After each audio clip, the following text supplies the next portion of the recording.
4장 32절에서 5장 11절의 말씀 보도록 하겠습니다. 사도행전 4장 32절에서 5장 11절입니다.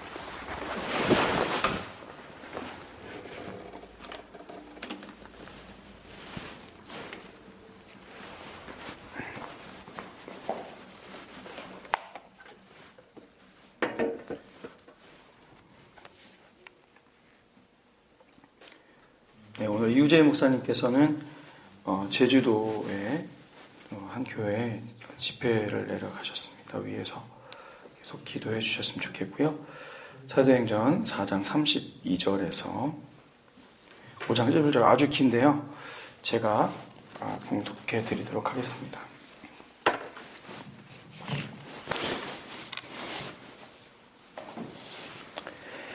믿는 무리가 한 마음과 한 뜻이 되어 모든 물건을 서로 통용하고 자기 재물을 조금이라도 자기 것이라 하는 이가 하나도 없더라. 사도들이 큰 권능으로 주 예수의 부활을 증언하니 무리가 큰 은혜를 받아 그 중에 가난한 사람이 없으니 이는 밭과 집 있는 자는 팔아 그 판 것의 값을 가져다가 사도들의 발 앞에 두매 그들이 각 사람의 필요를 따라 나누어 줌이라. 구브로에서 난 레위족 사람이 있으니 이름은 요셉이라. 사도들이 일컬어 바나바라 번역하면 위로의 아들이라 하니 그가 밭이 있음에 팔아 그 값을 가지고 사도들의 발 앞에 두니라. 5장입니다. 아나니아라 하는 사람이 그의 아내 삽비라와 더불어 소유를 팔아 그 값에서 얼마를 감추매 그 아내도 알더라. 얼마만 가져다가 사도들의 발 앞에 두니 베드로가 이르되 아나니아야 어찌하여 사탄이 내 마음에 가득하여 내가 성령을 속이고 땅값 얼마를 감추었느냐. 땅이 그대로 있을 때에는 내 땅이 아니며 판 후에도 내 마음대로 할 수가 없더냐. 어찌하여 이 일을 내 마음에 두었느냐. 사람에게 거짓말한 것이 아니요 하나님께로다. 아나니아가 이 말을 듣고 엎드러져 혼이 떠나니 이 일을 듣는 사람이 다 크게 두려워하더라. 젊은 사람들이 일어나 시신을 싸서 메고 나가 장사하니라. 3시간쯤 지나 그의 아내가 그 일어난 일을 알지 못하고 들어오니 베드로가 이르되 그 땅 판 값이 이것뿐이냐. 내게 말하라 하니 이르되 예 이것뿐이라 하더라. 베드로가 이르되 너희가 어찌 함께 꾀하여 주의 영을 시험하려 하느냐. 보라 네 남편을 장사하고 오는 사람들의 발이 문 앞에 이르렀으니 또 너를 메어 내가리라 하니 곧 그가 베드로의 발 앞에 엎드려져 혼이 떠나는지라. 젊은 사람들이 들어와 죽은 것을 보고 메어다가 그의 남편 곁에 장사하니 온 교회와 이 일을 듣는 사람들이 다 크게 두려워하니라. 아멘. 우리가 이제 살아가면서 여러 오해를 하면서 살아갑니다. 특별히 이제 제가 이제 무식해가지고 어렸을 때 많은 것들을 오해를 하면서 산 것 같아요. 특별히 이제 용어적으로 볼 때 동문서답이라는 그 용어 있잖아요. 저는 이제 어렸을 때 어떻게 오해를 했냐면 동쪽에서 물어보고 서쪽에서 답한다 뭐 이런 걸로 이렇게 생각을 하고 있었어요. 근데 원래는 뜻은 뭐예요? 동쪽을 물어봤더니 서쪽이라고 답한다. 이게 이제 동문서답인데. 그리고 이제 한참을 지나서 우리나라에 이제 스타벅스가 생겼습니다. 이제 스타벅스를 보면서도 저게 무슨 뜻인지를 파악을 하려고 하지 않고 제가 그냥 상상을 한 거예요. 커피벌레가 있는데 벅스 그 커피벌레가 있는데 커피벌레 모양이 별을 닮아가지고 이게 스타벅스구나. 이렇게 이제 착각을 하고 있었어요.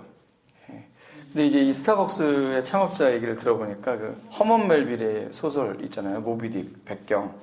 그 모비딕에 보면은 이 포경선의 1등 항해사 이름이 스타벅이었고 마치 스타벅이란 사람이 그 석양을 바라보면서 커피를 한 잔 이렇게 하는 그런 모습을 상상하면서 스타벅스라는 이름을 지었다는 얘기를 들었습니다.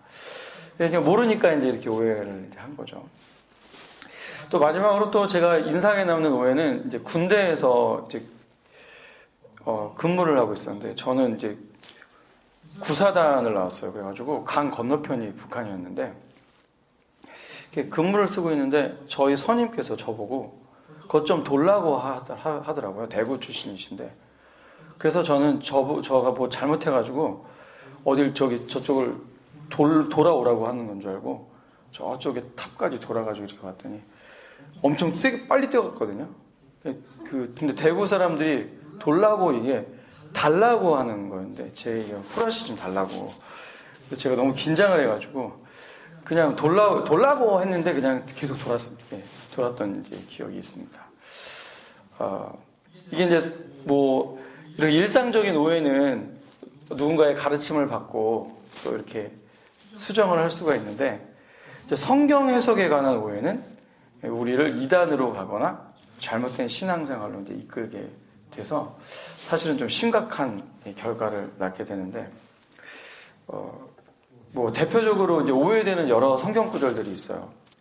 우리 고3 때 또 우리 고3들 또 우리 막 중요한 일을 앞두고 있는 어떤 취업을 앞두고 있는 사회초년생들이 딱 책상 앞에다가 내게 능력 주시는 자 안에서 내가 모든 것을 할 수 있는 거 딱 붙여놨단 말이에요. 그럼 이제 이 빌립보서 4장 13절의 말씀을 보고 나는 이제 주님의 능력 안에서 합격한다, 성공한다, 뭐 이런 믿음으로 이제 쭉 가는 건데 사실은 이 말씀이 그 말씀이 아니잖아요. 예. 4장 12절에 보면은 지금 이게 빌립보서가 옥중서신이기 때문에 감옥에 gat힌 바울이 하나님께서 나를 통하여서 훈련시키신 내용들에 대한 얘기잖아요. 나는 비천에도 처할 줄 알고 풍부에도 처할 줄 알고 나는 배고픔에도 처할 줄 알고 배부름에도 처할 줄 알고 궁핍 가운데 있을 수도 있고 또 풍부 가운데 있을 수 있다. 내게 능력 주신 자에서 내가 모든 것을 할 수 있다. 그래서 이제 사실 이거를 붙여놓은 친구들은 합격을 하기 위해서 붙여놓은 건데 사실은 내게 능력 주신 자에서 우리는 불합격을 맛볼 수도 있고 실패를 맛볼 수도 있는 거죠. 그래서 사실 사도 바울을 통해서 하나님께서 하시고자 하는 말씀은 빌립보 교회 성도들에게 절망 속에서도 우리가 만족함을 누리는 신자가 되었으면 좋겠다. 그런 너희들이 되면 좋겠다. 이런 하나님의 음성이 있는 것인데 잘못 오해를 이제 하고 있는 거죠. 뭐 또 많은 분들이 이제 식당에다 붙여놔요. 너를 향한 나의 생각을 안 하니 평안이요 재앙이 아니라. 그러면서 뭔가 돈이나 물질적인 축복이 이제 올 것으로 생각을 하고 붙여놨지만 이거는 사실 예레미야가 포로된 자들에게 주는 그 영육의 구원을 가리키는 거잖아요. 그런 말씀이잖아요. 또 뭐 두세 사람이 내 이름으로 모인 곳에는 나도 그들 중에 있느니라 해가지고 이게 뭐 두세 사람이 모여서 막 기도하면 뭔가 이루어진다. 땅에서 매면 하늘에서 매고 땅에서 풀면 하늘에서 풀린다. 뭐 이런 구조를 생각하지만 이 구절은 마태복음 18장 20절 말씀이거든요. 두세 사람이 내 이름으로. 근데 항상 오해가 돼요. 근데 이 말씀은 그 말씀이 아니에요. 18장 15절에 딱 보시면 내 형제가 죄를 범하거든 이러면서 교회가 죄 지은 형제에 대하여 어떻게 권징을 하고 치리를 할 것인지에 대한 내용이거든요. 결국에는 두세 사람이 내 이름으로 모인 곳에는 이럴 때는 무슨 얘기냐면 맨 처음에는 혼자 가가지고 권면을 했단 말이에요. 근데 말을 듣지 않아요. 두 사람이 가서 또 권면을 해서 말을 듣지 않습니다. 나중에 교회가 가서 권면을 해서 말을 안 들으면 이 사람을 이방인과 같이 여겨라.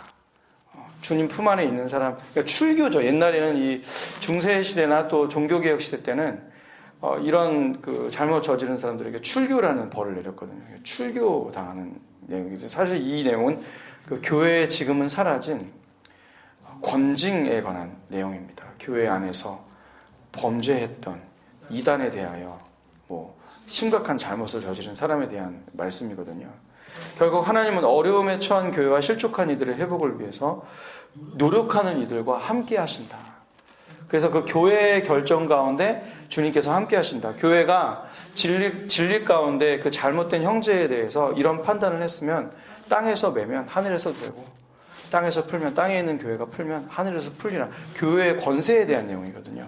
근데 이거를 이제 우리는 이해를 중보기도에 대한 내용으로 오해를 하는 분들이 많죠. 또 성경에 나오는 많은 선이라는 내용에 대해서도 뭐 착한 일인 줄 알고 있지만 아니죠. 성경이 이야기하고 있는 하나님 말씀이 얘기하고 있는 선은 인간의 이익이 아니라 하나님의 뜻, 또 하나님에 대한 궁극적인 순종을 이제 가르치고 있는 것이거든요. 옛날에 정말 그 순수했던 우리 신앙의 선조들은 내 오른 눈이 너로 실족하게 하거든 빼버리라. 그러면 진짜 병원에 가서 빼려고 했던 사람도 계셨대요. 오해하는 것이죠. 우리의 죄의 심각성에 대해서 비유로 말씀하신 건데 진짜 눈을 빼러 가시는 분들이 있었다는 거죠. 자, 하나님 말씀에 대한 오해가 사실은 제일 많이 되고 있는 말씀 중에 하나가 오늘 바로 아나니아와 이 삽비라에 관한 기사가 굉장히 많이 이제 오해를 하고 있는 성경 구절 중에 하나입니다. 그래서 이제 이 성경 구절을 보면서 많은 어떤 자유주의 신학자들이나 진보주의 신학을 하시는 분들은 성경은 사유재산을 인정하지 않고 공동소유를 주장하고 있고 사회주의와 공산주의를 지향하고 있다. 그래서 봐라. 모든 것을 다 내놓고 공동으로 소유하지 않느냐. 이러면서 막 주장하시는 분들이 있으신 거죠. 그래서 하나님은 사회주의를 원하신다. 하나님은 공산주의를 원하신다. 이렇게 이제 막 부르시는 분들이 여러분 조금 있지 않고 굉장히 많습니다. 근데 여러분 이 말씀은 이 좌파 신학과 자유주의 신학을 하시는 분들의 이 말씀은 틀렸죠. 첫 번째 이 말씀은 오늘 여러분들이 읽으신 말씀에 보면은 이 말씀은 국가나 정부에 관한 언급이 전혀 없는 말씀이에요.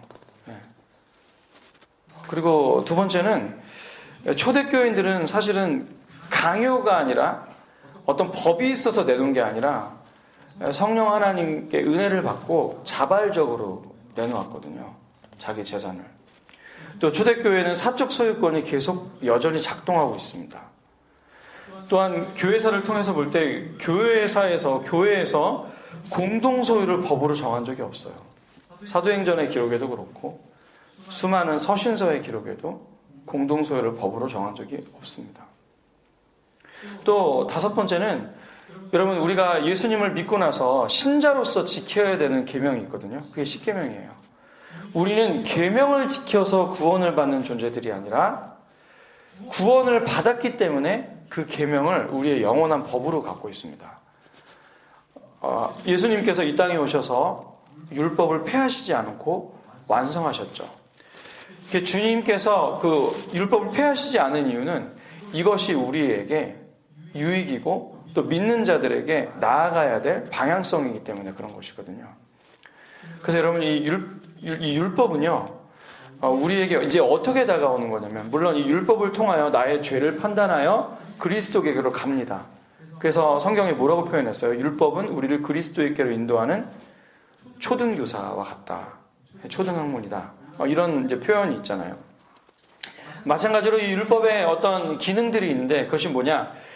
율법으로 말미암아 구원받는 건 절대 아니지만은 구원받고 나서 우리가 율법을 붙잡고 살아가는 거예요. 우리가 5계명을 지켜야 되고 부모를 공경해야 되고 6계명 살인하지 않아야 되고 이런 것들이 우리에게 뭘로 남아있어요? 가야 될 길로 남아있는 겁니다. 간음하지 말고 도적질하지 말고 거짓 증거하지 말고 내 이웃의 것을 탐하지 않는 모든 그런 것들이 다 우리에게 주어져 있는 것이거든요. 그럼 거기서 소유에 관한 말씀이 있죠. 내 이웃의 것을 내 이웃의 것을 도적질하지 말라. 그리고 내 이웃의 것을 탐하지 말라. 분명히 소유에 관한 것이 있거든요. 그래서 하나님께서는 사실은 우리의 연약함을 알고 소유를 통해서 가르치는 교훈들이 있습니다. 소유된 것들에 대한 가치에 대해서 그리고 소유된 것들을 나누고 존중하는 것에 대해서 또 하나님을 의지하면서 나의 소유를 주님 앞에 맡기는 것에 대해서 충분히 훈련하시고 그 소유를 통해서 우리에게 주시는 메시지들이 있거든요. 근데 여기서는 무소유를 이 말씀을 보면서 무소유를 주장하시는 분들이 있으시죠.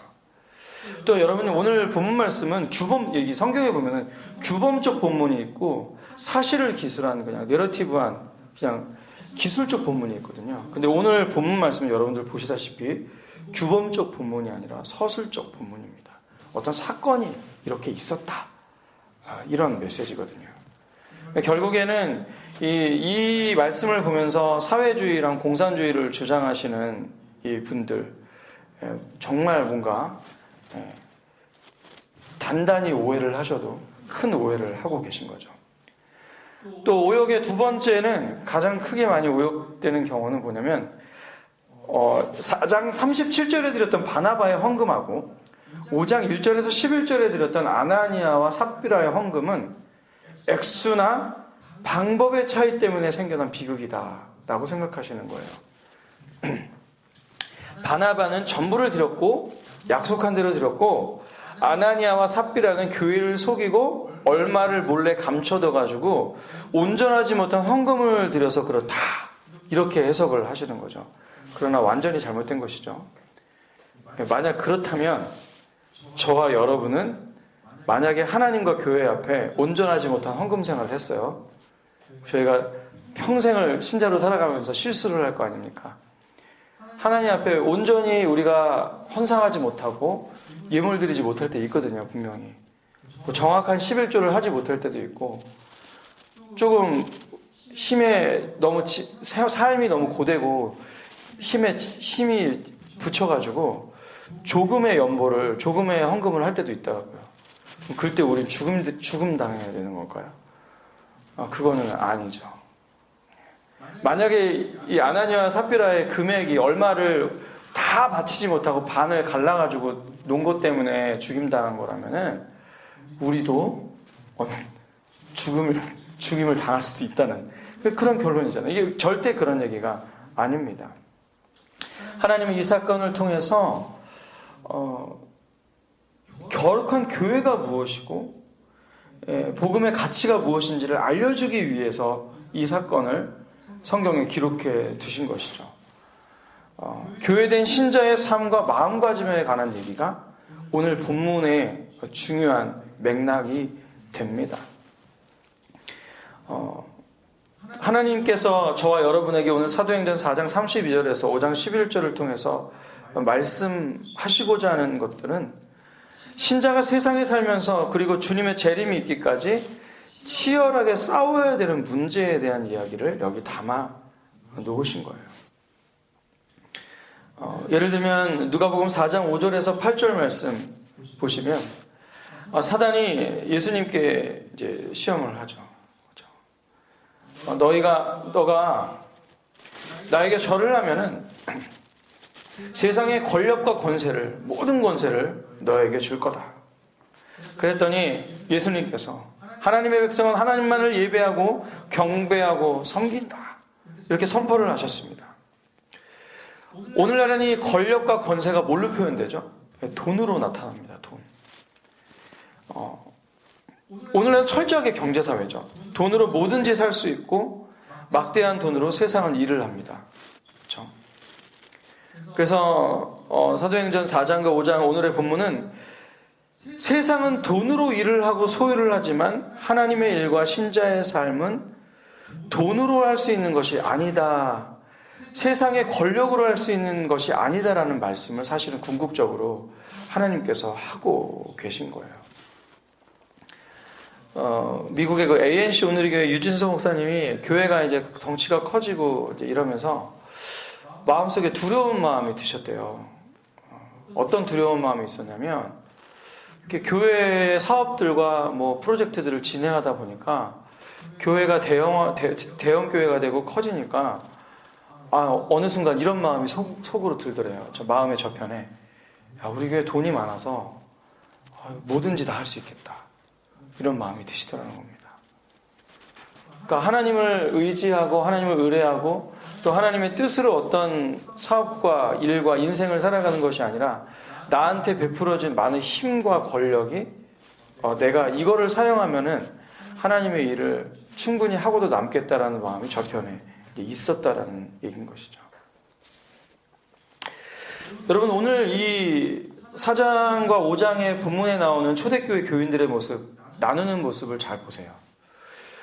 돈으로 내가 드리는 어떤 밭을 팔아가지고 사도들의 발 앞에 둔 그 돈으로 무언가를 할 수 있다라는 믿음 때문에, 할 수 있다라는 잘못된 생각 때문에 사도들의 발 앞에 둔 게 아니에요. 우리 한번 말씀을 잠시 들여다보시면 우리 4장 32절 볼까요? 4장 32절 같이 보겠습니다. 같이 한 목소리로 읽도록 하겠습니다. 읽겠습니다. 시작. 믿는 무리가 한 마음과 한 뜻이 되어 모든 물건을 서로 통용하고 자기 재물을 조금이라도 자기 것이라 하는 이가 하나도 없더라. 자, 여러분 이렇게 된 이유가 뭐죠? 오늘날 성경은 좀 이렇게 센텐스들을 좀 이렇게 중간중간 잘라놨는데 여러분 그 성경 원전은요, 그 장절이 없어요. 그냥 쭉 이어져 있거든요. 마태복음 같은 경우에 1장부터 28장까지 그냥 한 편의 설교거든요. 한 편의 말씀이거든요. 이거 장절이 나눠진 거는 후대의 일입니다. 자, 보면은 이거 31절하고 32절 중간에 뭐 물건을 서로 통용하다 이런 큰 제목으로 갈라진 성경들이 있을 거예요. 하지만 원래는 이어져 있는 거잖아요. 32절의 결과가 나오기 위해서는 어떤 원인이 있었던 거죠? 31절이 있었던 겁니다. 다 성령이 충만하여 성령의 충만한 사건들이 있었다는 거죠.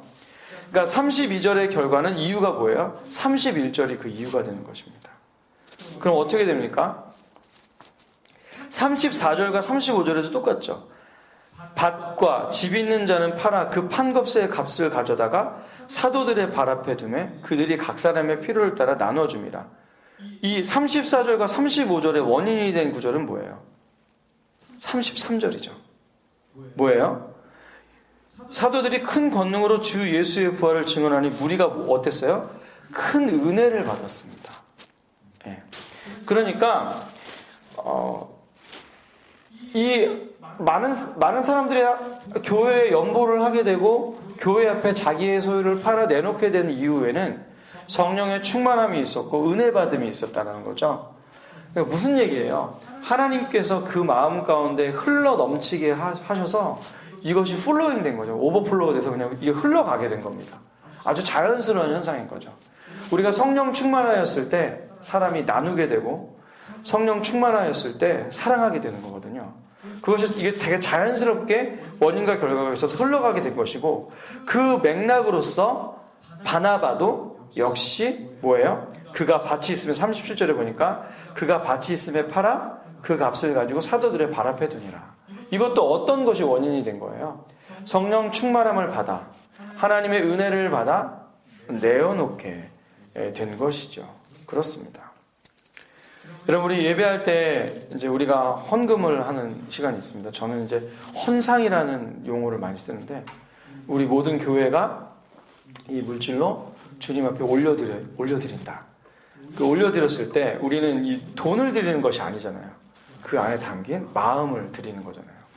우리가 하나님 앞에 선물을 받았을 때 구원이라는 선물을 받고 또 우리가 살아가면서 나그네 인생을 살아가면서 때때로 축복을 받는단 말이에요. 그 받을 때 우리가 항상 기억해야 되는 게 항상 우리의 눈은 어디에 가 있어요? 축복이나 선물에 가 있지만 사실은 선물이나 축복의 가치는 그것을 주신 분을 생각하는 거에 있는 거거든요. 그러니까 뭐 친구들끼리도 마찬가지죠. 이웃들끼리도 마찬가지고 가족들끼리도 마찬가지입니다. 선물을 딱 받으면 와 선물이 좋다보다는 그 선물을 주신 분의 그 마음이 고마운 거잖아요. 그래서 그분을 좀 더 생각하게 되고 이제 이런 거거든요. 그래서 우리가 이제 헌상을 하나님 앞에 드릴 때도 어떤 마음으로 드리는 거예요? 하나님께서 우리에게 베푸신 은혜와 그 사랑이 감사해서 교회가 이렇게 올려 드리게 되는 거죠. 그러면서 무엇을 고백하는 겁니까? 하나님, 우리는 이 세상에 보이는 권력과 질서 앞에 살지 않고 하나님의 통치와 권세 아래 있습니다. 라는 고백을 주님 앞에 드리는 거죠. 그렇습니다. 그래서 제가 알고 있는 존경하는 목사님은 헌금 봉투에 항상 이름을 크게 써라. 익명보다는 이름을 적는 것이 좋다. 이렇게 말씀하시는 거예요. 왜 그렇게 해야 되는 거냐? 내가 김정현이라는 이름을 딱 적었어요. 제 이름을. 그랬을 때는 어떤 마음으로 주님 앞에 헌상하는 거냐, 헌금하는 거냐? 나 김정현은 나의 모든 권세와 궁극적 권위가 하나님 앞에 있음을 감사합니다. 라는 마음으로 드리는 것이기 때문에 이름을 적어라. 이거죠. 이름을 적어서 내가 이만큼 드렸어요. 이만큼 헌신했어요. 라는 표현이 아니라 그 이름을 적음으로 말미암아 하나님, 내 인생이, 나 자신이 하나님께 있습니다. 모든 권세와 나의 모든 권위가 하나님께 있음을 감사합니다. 라고 하면서 드리는 것이죠. 그래서 여러분, 이 헌금은, 이 헌상하는 시간은 예배의 아주 중요한 요소예요. 사실은 예배 시간에 설교가 제일 길잖아요. 이거는 하나님이 우리를 사랑하셔서 배려해 주신 겁니다. 예배는 뭐죠? 드림이잖아요, 드림. 하나님 앞에 드리는 것이잖아요. 감사해서 드리는 것인데 천주교는 좀 다르죠. 그들은 미사를 드림으로 예수님의 피를 십자가에 다시 못 박고 죄사함 받는 시간으로 미사를 드리지만 우리는 뭐예요? 하나님께 이미 얻은 은혜에 대하여 감사함으로 주 앞에 나가는 것이잖아요. 그래서 하나님께 드리는 시간인데 우리가 말씀을 받는 시간이 더 길어요. 이거는 하나님께서 우리를 많이 사랑하시고 배려해 주신 거거든요. 그래서 여러분 우리가 하나님 앞에 드리는 요소들이 뭐가 있습니까? 찬송을 드리고 특별히 예배 말미에 헌상으로 헌금으로 주 앞에 나가는 시간이 있는 거죠. 그렇습니다. 그렇게 이렇게 중요한 예배의 요소예요. 헌금하는 것이. 오늘 5장 1절에서 11절에 아나니아와 삽비라는 사실은 온전한 마음으로 헌상하지 않았어요. 헌금하지 않았어요. 바나바의 헌금에 자극을 받은 거죠. 장절이 없었다고 그랬잖아요. 이 말씀이 4장에서 쭉 이어지는 거라고요. 위에 있는 온전하게 연보를 드린 사람과 아나니아와의 삽비라와의 차이점이 있었다라는 것이 우리가 이걸 연속해서 읽은 거의 의미입니다. 쭉 연속해서 읽으니까 아나니아와 삽비라는 앞에 드린 사람들과는 다른 스타일로 드렸다는 거예요. 뭐예요? 이들 마음속에는 내가 교회에 얼마를 기부한다. 와, 딱 보니까 와, 다른 사람들도 다 자기 소유를 팔아서 막 발 앞에 두네. 나도 그러면 한번 나도 밭이 있으니까 팔아서 이제 둬야지. 만약에 이 아나니아와 삽비라가 정말 성령 충만하고 하나님의 뜻 가운데 드렸다면 다른 사람들과 똑같이 아낌없이 드렸을 마음이 있었을 거예요. 근데 이 마음 속에 어떤 마음이 있었던 겁니까? 세상적인 가치를 가진 채 이것으로 무엇을 할 수 있겠구나. 하나는 나의 명예를 지킬 수 있겠구나. 왜 다른 사람들 다 헌금하는데 나도 했으니까. 나 자신의 우리 가정의 명예를 지킬 수 있겠구나. 함으로 이제 드리는 거죠.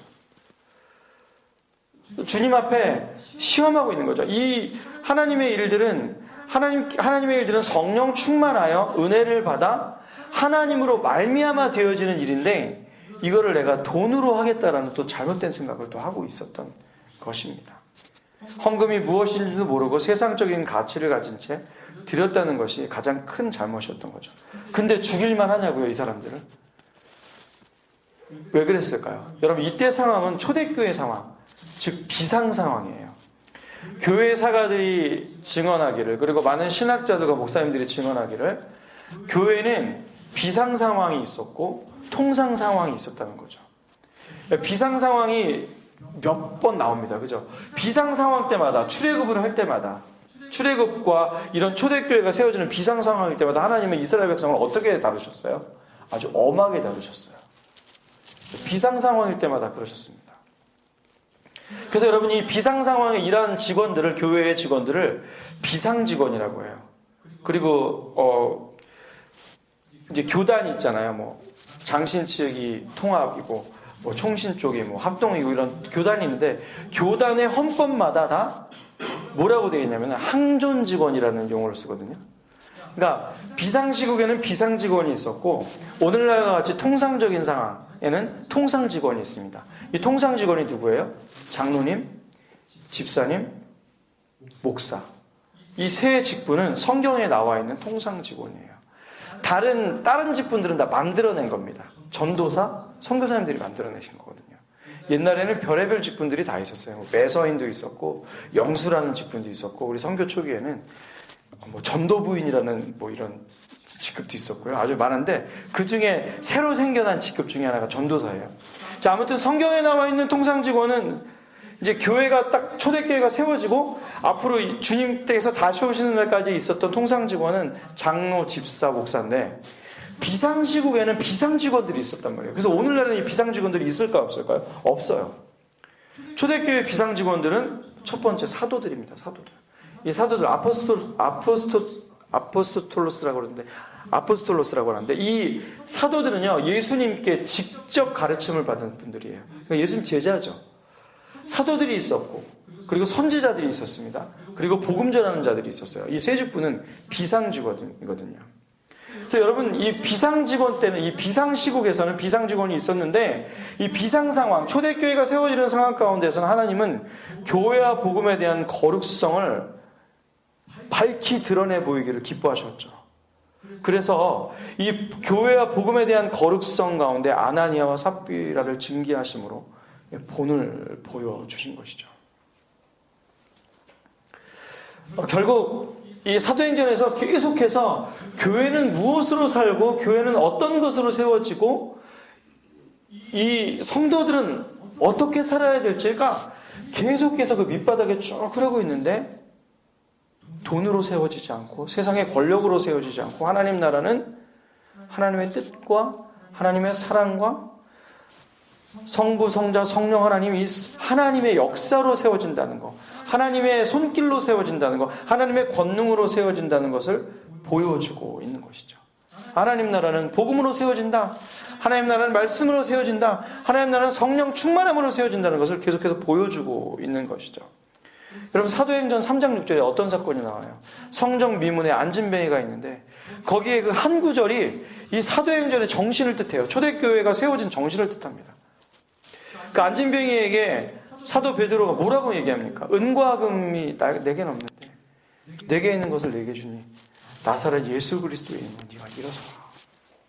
은과 금이 아니라 뭐예요? 천국과 복음이 하나님의 일하시는 방법이요 신자가 붙잡아야 될 삶의 방식이라는 것을 말씀하고 있는 것이죠.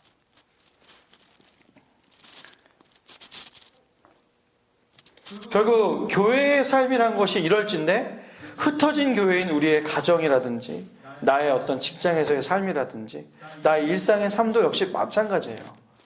근데 사실 우리에게는 돈이 크죠. 물질이 크고 그렇습니다. 말세의 특징을 디모데후서 3장 2절이 잘 보여주잖아요. 사람들이 자기를 사랑하며 돈을 사랑하며 교만한 삶을 살아가죠. 하나님은 오늘 이 말씀을 통해서 우리에게 도전하고 있는 거예요. 우리 말세를 살고 있는데 우리가 돈을 사랑하고 자기를 사랑하는 세대에 우리가 살고 있어요. 살고 있는데 얘들아 너희들의 인생이 하나님 말씀하고 있어요. 너희들의 인생이 과연 그 물질로 세상적인 권력으로 살 수 있는 인생이냐? 그렇지 않다 라고 말씀하고 있는 것이죠. 그래서 여러분 우리가 세상적인 가치관과 반대로 복음을 따라 살아갈 때 사실 좀 이상해요. 나도. 그리고 세상은 우리를 이상하게 볼 겁니다. 그리고 핍박을 한단 말이죠. 세상은 가져라, 취해라, 가장 높은 곳에 올라서라 막 이렇게 외치고 있는데 우리는 점점점 보이지 않으려고 하고 밑바닥에서 섬기려 하고 지려고 하고 양보하려고 하고 희생하려고 하니까 세상은 우리를 이상한 게 그렇게 하면 할수록 칭찬을 해줘야 되는데 그렇지 않다는 거죠. 또 반면에 반대로 또 반대 현상이 벌어지죠. 기독교인들은 그렇게 살아야 되는데 저 기독교인들 저 예수쟁이들이 더 이기적으로 살아가네 하면서 우리를 개독교라고 욕을 하죠. 그러니까 우리는 이렇게 가도 얻어맞는 인생이요 저렇게 가도 얻어맞는 인생이에요. 근데 예수님은 말씀하시죠. 마태복음 24장 45절에 너희들이 충성되고 지혜 있는 종이 되어서 주인이 맡긴 사람들을 먹이는 자가 됐으면 좋겠다. 문 영혼들에게 영혼의 양식을 먹이고 그들의 육적인 필요를 채워주는 사람이 됐으면 좋겠다. 하나님의 백성으로서 같은 하나님의 백성을 필요를 채우는 존재로 살아갔으면 좋겠다. 이렇게 우리에게 하나님의 뜻을 전하고 계시죠. 그러면서 또 한편으로 세상에 도움이 필요한 곳에 도움을 주는 삶도 계속해서 살아가야 되는 것이죠. 그래서 여러분 우리가 인생을 살아가면서 굉장히 큰 도전 가운데 우리가 있습니다. 물질로 세상의 권력으로 살아갈 거냐 아니면 하나님으로 살아갈 거냐. 하나님께서 주시는 힘으로 성령 충만함으로 진리 안에서 살아갈 거냐. 그 숙제가 우리에게 주어지고 있는 것이죠. 결국 오늘 이 아나니아와 삽비라의 기사는 이 성도들이 치열하게 싸워야 되는 문제에 대해서 하나님께서 밝히 드러내 보이고 있는 거예요. 세상의 권력을 따라 힘을 따라 살아가는 너희들이 될 것이냐 아니면 주님의 은혜 안에 거하면서 하나님께서 주시는 힘과 그 진리 가운데 말씀을 먹으면서 살아갈 것이냐. 이런 싸움 가운데 있는 것이죠. 우리는 아마 계속해서 이 나그네 인생을 살아가면서 거룩한 교회로서 세상과의 치열한 싸움을 싸우는 그런 인생을 살아갈 거예요. 그때 주님께서 그 요한복음 16장 33절 말씀처럼 담대하라, 내가 세상을 이겼다, 나를 따라오너라, 이렇게 말씀하고 계신 것이죠. 그래서 오늘 저와 여러분이 또 인생을 살아가면서 그 내 마음 안에, 내 마음 저편에 있는 그 주님이 아닌 것으로 말미암아 내가 주님이 아닌 것을 의지하고 있는 것, 그것이 무엇인지를 좀 돌아보셨으면 좋겠고, 또 주님의 나라의 백성으로서 살아갈 때 과연 나는 하나님께서 주시는 힘으로